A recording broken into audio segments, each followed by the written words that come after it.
జై శ్రీ రాధాకృష్ణ. ఈరోజు రోటి పచ్చడిలో కొబ్బరికాయ శనగపప్పు కూర. శనగపప్పు వేయాలంటే ఫస్ట్ ఒక గంట ముందర నానబెట్టుకు ఉంచుకోవాలి. ఒక కొబ్బరికాయకి శనగపప్పు వేసుకోవాలి. కాస్తే కొంచెం కూడా ఎక్కువ వేసుకోవాలి. ఇలా పప్పు అంతా వేసేసుకుని మనం ఒక గంట ముందు నానబెట్టి కుక్కర్లో వేసుకుని మెత్తగా ఉడకబెట్టుకోవాలి. కొబ్బరికూర శనగపప్పుకి శనగపప్పు ఇలా మెత్తగా ఉడకబెట్టుకోవాలి. కొబ్బరికూర ఇలా మెత్తగా ఇలా పొడి పొడిగా మిక్సీలో పట్టు ముక్కలు తరుక్కుని పట్టుకోవాలి.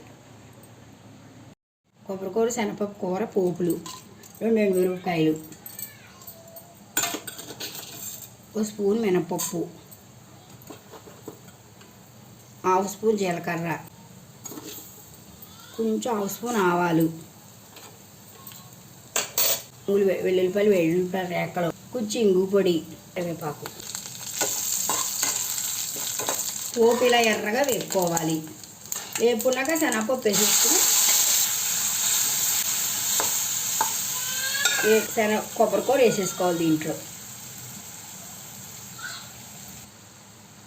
చిటికెడు పసుపు వేసుకోవాలి.